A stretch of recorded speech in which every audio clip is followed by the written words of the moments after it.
This is the complete story of the Super Mario Bros. Movie. It all starts with the king of the Koopa, Bowser, who plans to devastate the land protected by the superstar and obtain his power to become invincible.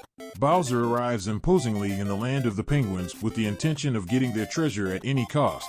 Although the penguins try to defend themselves by throwing snowballs, they can't stand up to Bowser and his army. Finally, he destroys the Ice Kingdom, thus beginning a gigantic problem for the Mushroom Kingdom. Mario and Luigi live in the real world in Brooklyn, where they work as plumbers with their own business. If your pipes have any issues, call these plumbers and they'll fix a job for you in Brooklyn. Mario worked alongside his partner Spike, but he left the company due to its conditions and is now self-employed with his brother. This part of the movie is inspired by the older Super Mario games, including Wrecking Crew, where Spike already appeared. Mario and Luigi live with their parents, who feel quite disappointed for not achieving their career goals, especially after they destroyed the bathroom of a rich lady. One day, Mario and Luigi go to check some pipes underground. A massive leak that no one can stop is flooding the city, and Mario and Luigi go there to prove their worth as plumbers. It seems like a regular workday, but they didn't know that it was going to be the first step of their new life. A gigantic and magical pipe sucks the Mario brothers in, who travel through space to another dimension, where, despite making every effort to stay together, they may end up being separated. Something similar happened in the first live-action Super Mario movie, with Mario and Luigi crossing dimensions and ending up in another world. Mario, as timely as ever, arrives in this new world through the pipes. Much to his surprise, he realizes he's not in Brooklyn, but meets a very special Toad who offers to guide him through this new world here. Mario tells him that he lost his brother Luigi and needs to find him, as it seems he fell into a rather dark place. Toad, who is very helpful but convinced that Luigi is dead, agrees to help Mario, and they begin their journey to Toad Town in this fantasy land where the Toads live.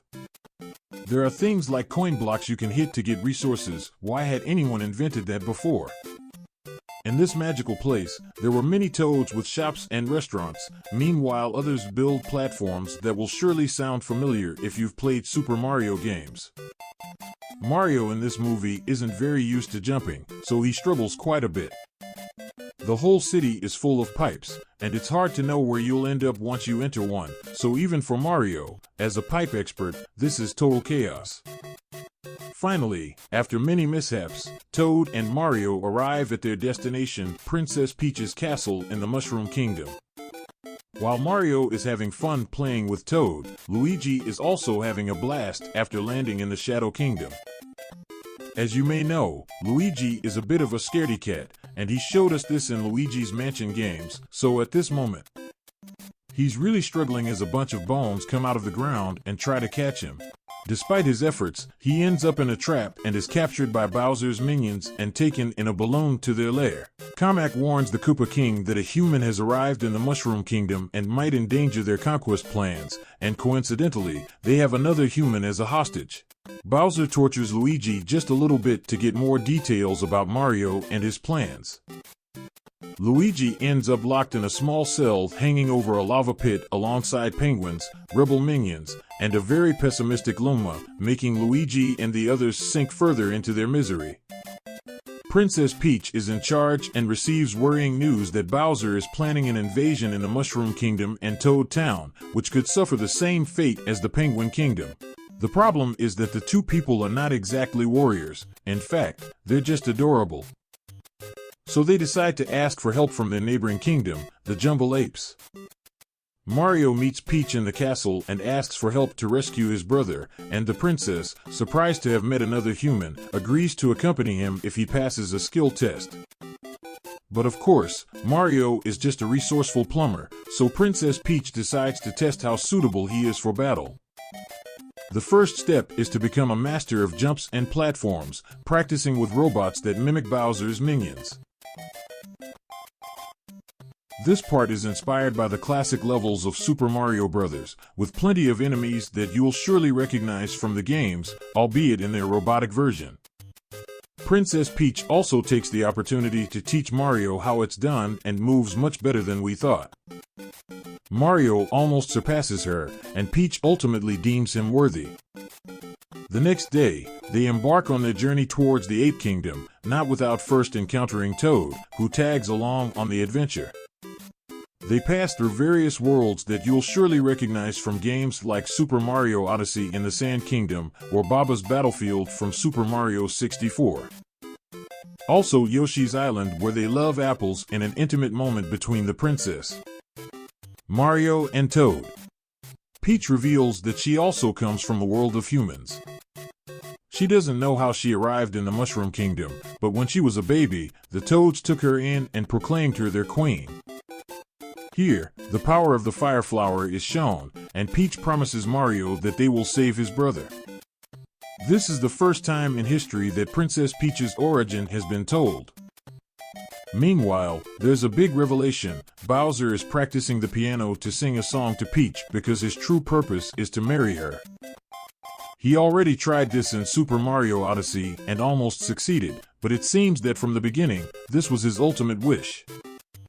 Unfortunately, the welcome to the Ape Kingdom isn't as warm as they had hoped, with Cranky Kong agreeing to help them out only if they defeated his son, Donkey Kong, in an epic battle that has everything from left and right punches to cats that are too cute to face a gorilla. Cat Mario Power overcomes Donkey Kong, who ends up defeated, and Cranky agrees to collaborate in the confrontation against Bowser. Thus, they decide to embark on a journey back to the Mushroom Kingdom using the latest ape technology and motorization, which allows them with very little to create their own cars by choosing the body, wheels, and hang glider. This type of vehicle construction is the same as seen in the Mario Kart series since Mario Kart 7 for Nintendo 3DS. Once everyone has their cars, they set on a journey back to the Mushroom Kingdom, which is thwarted by Bowser's minions.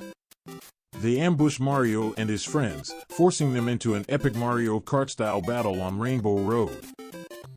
Here, the princess uses anti-gravity technology on her bike, allowing her to drive on walls, as we saw in Mario Kart 8. With it and the hang glider, she's able to save Toad from falling into the abyss. Mario and Donkey Kong, however, are not as lucky as they get hit by a blue shell and fall into the sea. But their bad luck doesn't end there, as they're immediately eaten by a huge mare. The rest of the apes are captured and sent to jail. Peach and Toad arrive at the castle in time to warn everyone that Bowser is about to attack. They don't manage to escape, and Bowser lands in the Mushroom Kingdom to propose to the princess, threatening to kill Toad if she doesn't say yes. So in the end, she accepts. Meanwhile, in the cells, Comic announces that everyone present will be sacrificed in lava as an offering at Peach and Bowser's wedding. Mario and Donkey Kong are desperate inside the mare but miraculously escape with a barrel thruster and quickly reach the Mushroom Kingdom.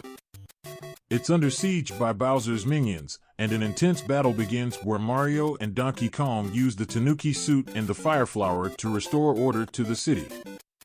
They start to climb to Bowser's castle where the wedding with Peach is about to take place.